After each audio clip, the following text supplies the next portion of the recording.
Can you tell me his first name? Arrow, as in bow and arrow. Oh, Arrow. Kind of weird, huh, Annette? No, I thought he said Errol. I was thinking Errol Flynn, but Arrow works too. See, that's every bit the reason why they tried to get me to change my name in radio, because they were afraid with the Arbitron that they're going to write down Errol or they're going to put in Earl and things like that. They were never going to get an Arrow.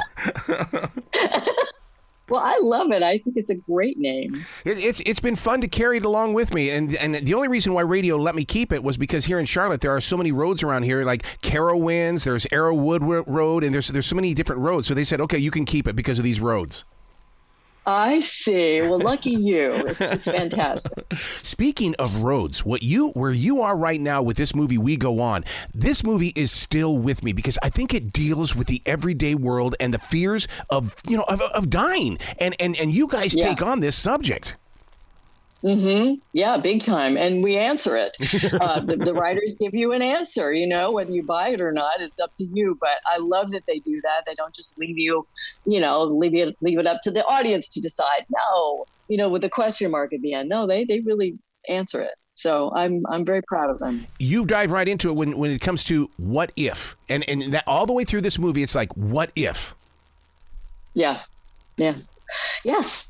And I'm very, very proud to be a part of it. And I'm so glad they've given it a new gussying up and some bells and whistles with Blu-ray and all this stuff and start streaming it on the 21st. And it didn't get enough of an audience the first time. So I'm hoping that more people get to see it. Well, that's the reason why we're talking about it, because once you experience this movie, it extends that conversation because it does get you emotionally.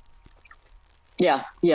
That's what's so great about it. It's like, it's scary and it has all these questions, but it's also a kind of a family drama and a buddy film with a very strange buddies at the center, which are the mom and son, and a really wonderful cast and everything about it is pretty fine, and I'm very, very happy I'm in it.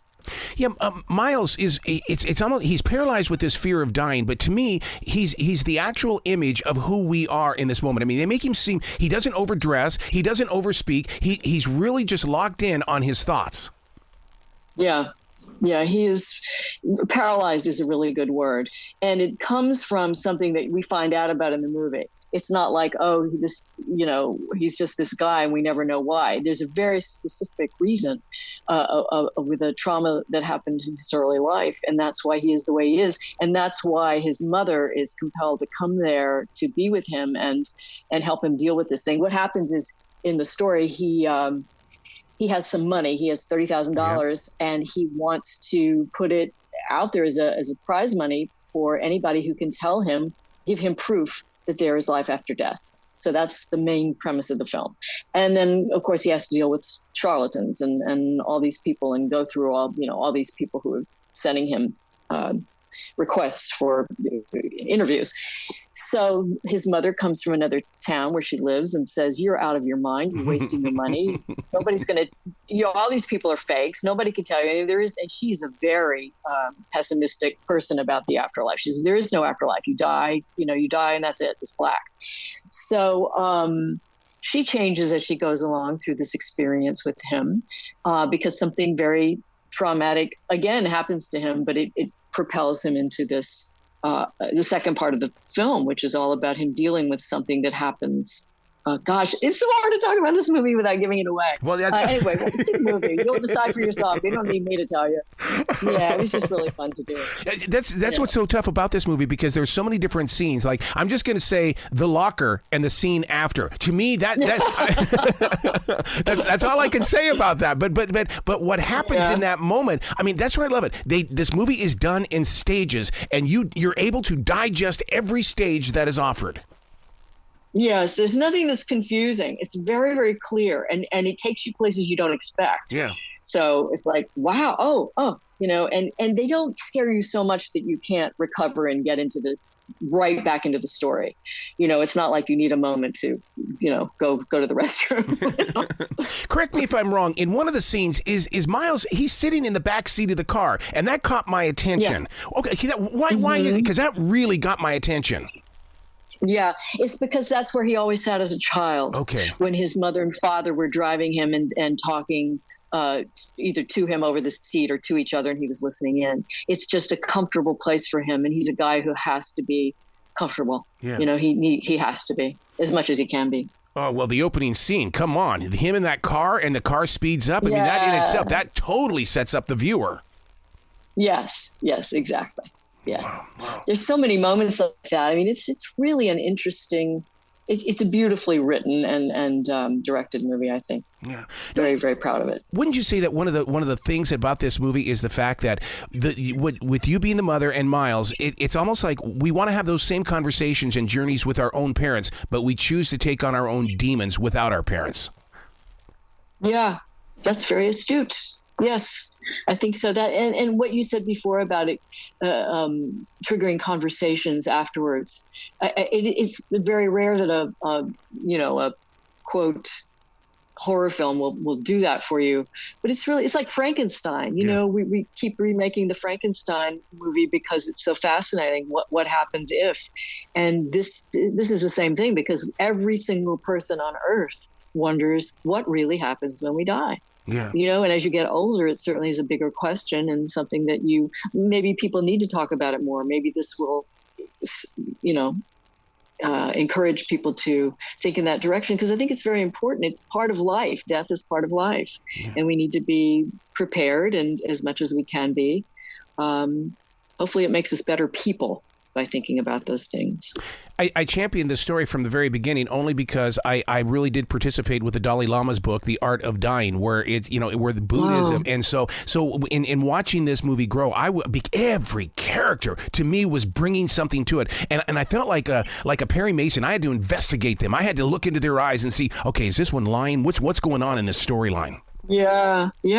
Oh, I'm so glad that you got exactly what the writers and directors wanted you to get. You know, it stimulated your not just your imagination, but your just your thought process. It's that's a wonderful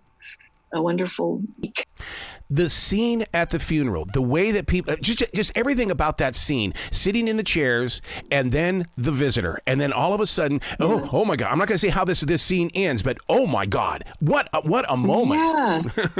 Yeah, isn't it? I mean, this movie goes in directions you just don't see coming, but they make perfect sense. Yes. After you've seen them, you think, oh yeah, I get that. Yeah, I there's so many sequences like that it's because it's very, very well thought out, very real. And when you go back and watch it a second and third time, you can see how each scene is set up. Mm-hmm. I mean, you totally give it to us. Yeah. What's interesting to me too is that it didn't have one director; that it had each scene was directed alternately by Andy and then by Jesse, taking turns. So, I really wanted to do this movie. One of the reasons was because of working with two directors. I'd never done it before. And it was fascinating to watch them together, because Jesse's much more of the technical guy. He likes all the, not tricks, but how things are going to, how things look and work. And Andy was more involved in the character development and that part of it. So it was interesting to watch somebody do a scene that wasn't like their first choice, but they had to do the next one. That was the rule that they had set up. See, that makes me want to go back and rewatch it again to find those technical scenes and see if I can spot which ones were directed by which person. Yeah, I don't think you could spot it, because it's surprising how well they each did with the other thing. And I don't even think it's a matter of talent. I think it's a matter of I don't know what it is, but they were just able to do it on the day, because they were they lived and breathed the script. They knew exactly what they wanted with each scene. So anyway, yes, that would be fun to do. Wouldn't that be a cool thing if that became a trend where the directing roles were actually became larger? It becomes collaborations or teamwork, because it's like, instead of being so one-sided, this way a team has to bring it to life.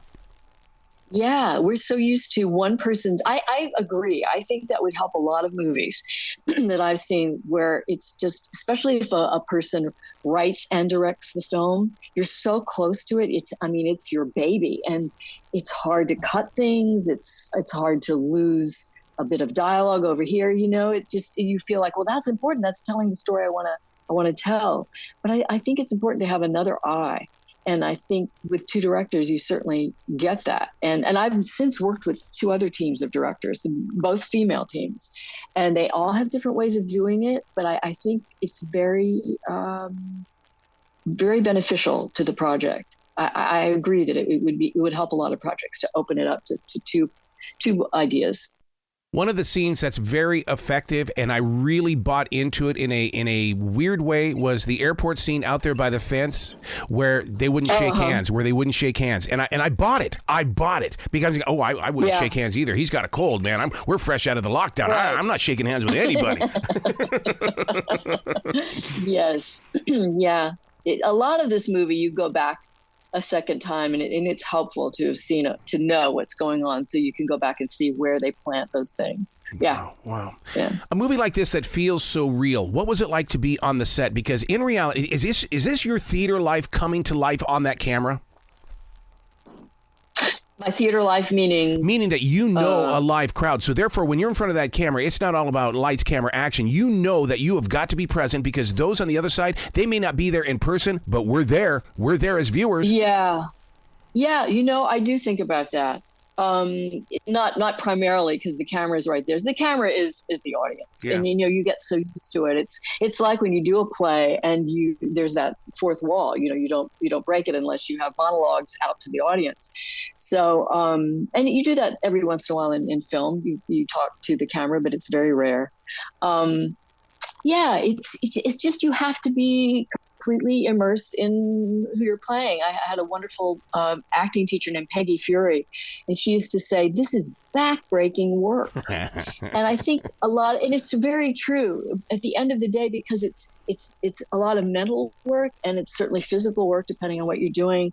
And you're getting up at the crack of dawn usually to do it, and you work until it's a long day. Usually, if you're doing night work too, you just work until you're done for the day.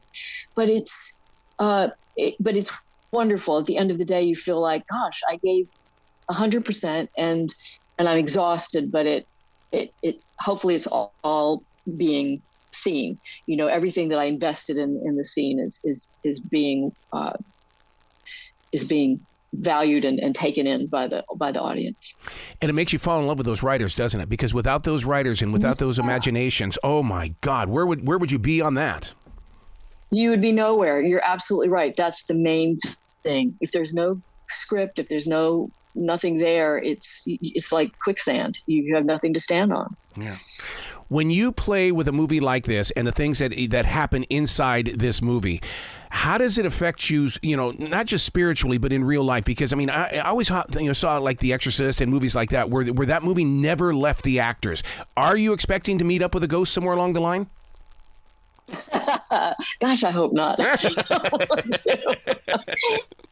We all have those moments when kind of things happen, and I feel my dad passed away in 2016, and I feel him with me a lot. Yeah. A lot of times near water. He was a sailor. He was in the Navy in World War II, and so anytime I'm near water, I especially feel him around me. But that's probably just me associating him with water, being a sailor, and wanting him to be with me. So. Yeah, it's certainly this movie makes you think and feel.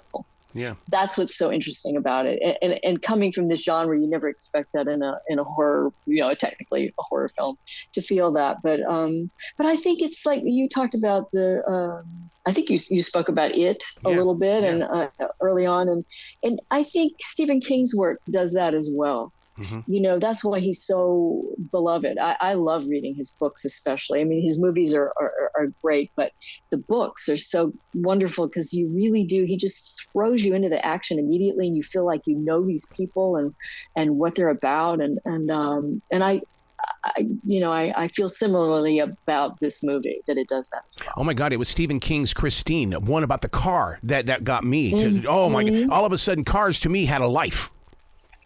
Yeah, yeah, and Cujo the dog. Oh my God.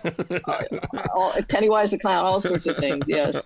I'm glad you talked about your father still being with you, because my mother's ashes are right here in the studio with me, with about 3 feet from me, because I feel her more today than I think I ever have. And so with you saying that, it's like, okay, she gets it. She totally gets it. Yeah. Yeah, I think it's really true. Those connections we have, they still are with us, and they still feed us and teach us. Because, as you get older, you just think more about them, and you're just wiser yourself because you've lived enough life to put yourself in the place of your parents sometimes, and you see their side of things, or you see what made them tick, and you see their faults that they maybe didn't do wrong, but you questioned at the time, and things become a bit clearer. And even if they don't, it's okay. You forgive. You learn to forgive certain things. Well, this is definitely the movie. You know what? I want to see this movie on a big screen outside, outdoor movie theater, because this is the kind of stuff that I saw as a kid, and it would give me the heebie-jeebies. Yeah. No, that's good. It'd be fun at a drive-in. Yeah. Yeah. So what are you doing now? So, I know we're promoting this movie, but come on, you're an actress. You know that you're always working on something. Yeah. I'm up here in Vancouver doing the 6th season of Virgin River. Nice. And we're having a wonderful time. We're almost done. We have, I think, another couple of weeks, and we're dealing with a lot of weather issues right now. We're supposed to be outside a lot, and we'd love to have some beautiful, clear weather, but it's going to rain tomorrow torrentially. So we have to, the ADs are figuring out what we're going to actually shoot tomorrow. But it's beautiful up here, and the show's so successful, and a lot of cruise ships come in here to Vancouver, where I'm staying, and I get recognized a lot on the street, and they're all saying the same thing. When's it coming back? I said, well, we're working as hard as we can, and it'll be out when it's out. And don't forget us. We're trying to get it out there. But so I'm doing that, and my husband's up here with me right now. Wow. We had a forced separation for a while because he was doing a movie in New Orleans, and then had to go to London to finish up a show he does called The Diplomat for Netflix, and then he got to come here. So we're so happy to be reunited, because just the hardest part of our marriage is being separated when we don't want to be. That's Some people want to be separated. We're very lucky. I hope you guys get down to Victoria since you're up there, because Victoria is such a beautiful place. I know. I'm very ashamed to say that I've never been to Victoria, and I've been up here quite a lot. We shot Smallville up here as well, and I've never been to Victoria. You got I tend to, when I'm on my own, I tend to just not. I love to knit and read and walk, and so I'm very close to Stanley Park, and I walk all through Stanley Park.